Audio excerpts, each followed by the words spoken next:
राधे राधे दोस्तों। आज मैं आपको पूर्णिमा की व्रत कथा बताऊंगी।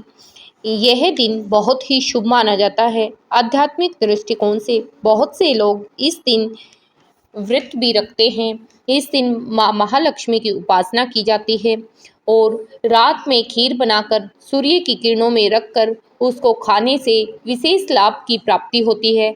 ऐसा माना जाता है इस दिन आकाश से चांद की रोशनी के साथ साथ अमृत की वर्षा भी होती है। तो चलिए इस कथा को शुरू करते हैं। सावन की पूर्णिमा की कथा के अनुसार एक नगर था। उसमें एक राजा तुंगध्वज नाम का राज्य करता था। तुंगध्वज राजा को शिकार करना बहुत ही पसंद था। एक दिन वह जंगल में शिकार करने के लिए गया। शिकार करते करते उसे काफ़ी थकान महसूस हुई। तो थकान को दूर करने के लिए वह एक बरगद के पेड़ के नीचे बैठ गया और वहां बैठकर उसने देखा कि बहुत सारे लोग इकट्ठा होकर भगवान सत्यनारायण की पूजा कर रहे थे। और लेकिन राजा को इतना अभिमान था कि न तो वह कथा में गया और न ही उसने प्रसाद ग्रहण किया, अपितु लोगों ने उसको प्रसाद दिया तो प्रसाद को न खाकर अपने नगर को वापस लौट आया। जब राजा नगर में वापस लौटा तो उसने देखा कि किसी अन्य राजा ने राजा के राज्य पर हमला कर दिया है और सारी प्रजा को ध्वस्त कर दिया है। जब अपने राज्य की ऐसी हालत देखी तो राजा को समझते जरा सी भी देर न लगी कि यह सब किस वजह से हो रहा है। उसको याद आया कि उसने भगवान सत्यनारायण के प्रसाद का अनादर किया है और ऐसा आभास होते ही राजा तुरंत जंगल की तरफ वापस दौड़ने लगा। जंगल में उसी बरगद के पेड़ के नीचे पहुंचकर राजा ने अपनी भूल का एहसास करते हुए लोगों से भगवान सत्यनारायण का प्रसाद मांगा और अपनी भूल के लिए क्षमा याचना भी की। जब भगवान सत्यनारायण ने देखा कि राजा को उसके भूल का एहसास हो गया है और वह क्षमा याचना कर रहा है तो भगवान सत्यनारायण ने तुरंत राजा को माफ कर दिया, उसके राज्य की पहले जैसी हालत कर दी और उसको अच्छे से सुख शांति से घर जाने का मन में आभास कराया। जब राजा अपने नगर में वापस लौटा तो राजा ने देखा कि उसके राज्य में सब कुछ पहले जैसा था। चारों तरफ शांति थी, प्रजा आराम से काम कर रही थी। इसी तरह राजा ने भगवान सत्यनारायण की पूजा करने की ताउम्र के लिए अपने मन में गांठ बांध ली और उस दिन बहुत सारे पुण्य के कार्य भी किए। इस प्रकार राजा बहुत लंबे समय तक पर अपना अधिकार जमा कर राजा बने हुए अंत में स्वर्ग लोक को प्राप्त हुए। श्रावण मास में यह कथा पढ़ने और सुनने से बहुत ही पुण्य फल की प्राप्ति होती है। माना जाता है कि इस कथा को सुनने मात्र से वाजपेय यज्ञ की प्राप्ति होती है। इसलिए पूर्णिमा की यह कथा अगर हमने व्रत न रखा हो तब भी इस कथा को अवश्य सुनना चाहिए। बोलिए श्री सत्यनारायण भगवान की जय।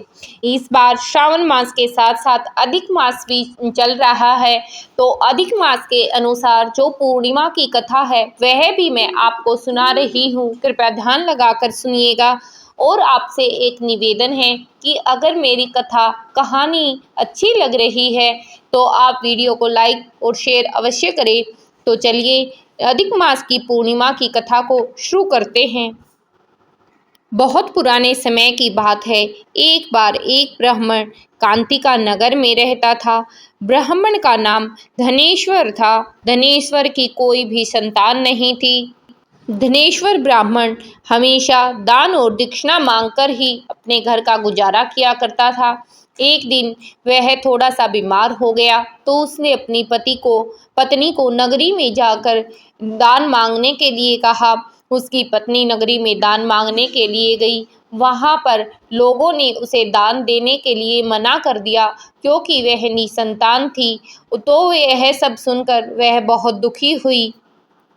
जब वह दान मांग रही थी तो एक सज्जन ने उसे सलाह दी कि वह माँ काली की उपासना और आराधना करे।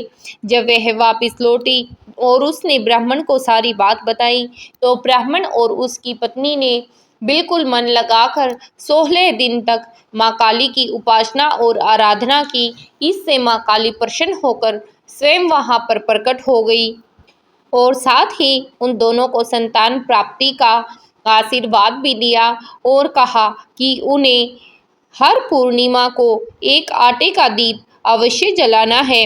ऐसा उन्हें करक पूर्णिमा तक लगातार करना पड़ेगा और इस तरह करक पूर्णिमा तक उनके 22 दिए जल जाएंगे। और साथ ही कहा कि तुम्हें अपनी पत्नी को आम के पेड़ से एक आम तोड़कर देना है। जैसा जैसा माँ काली ने कहा वैसा वैसा ब्राह्मण ने किया। ब्राह्मण ने आम के पेड़ से अब एक आम तोड़कर अपनी पत्नी को पूजा करने के लिए दिया। ऐसे उनकी पूजा संपूर्ण हुई और उस ब्राह्मण की पत्नी गर्भवती हो गई। उसने एक सुंदर बालक को जन्म दिया। पुत्र रूप में उस बालक को पाकर वो दोनों बहुत खुश हुए और उन्हें साथ ही अपने पुत्र का नाम देवदास रखा। जब देवदास बड़ा हो गया तो वह पढ़ने के लिए काशी जी में गया। जब वह काशी जी पढ़ने के लिए गया तो साथ में उसके मामा भी गए थे और पुत्र को काशी जी में पढ़ते हुए यह आभास हुआ कि उसकी आयु अल्प है, वह अल्प आयु का है। इसीलिए उसने अपना विवाह करने से मना कर दिया। लेकिन रास्ते में कुछ ऐसे प्रपंच हुए जिसकी वजह से उसका विवाह जबरदस्ती करा दिया गया। अल्पायु होने के कारण भी उसका विवाह करा दिया गया।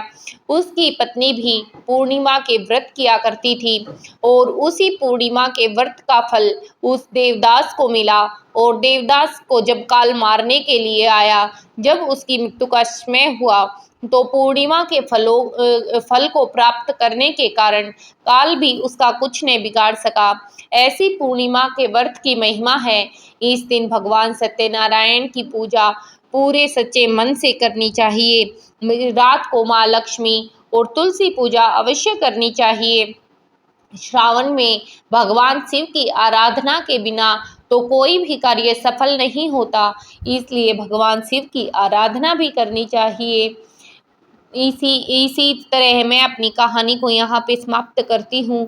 अगर कहानी अच्छी लगी तो आपका बहुत बहुत धन्यवाद और इसको ज़्यादा से ज़्यादा शेयर कीजिए ताकि मेरा मनोबल बना रहे। धन्यवाद।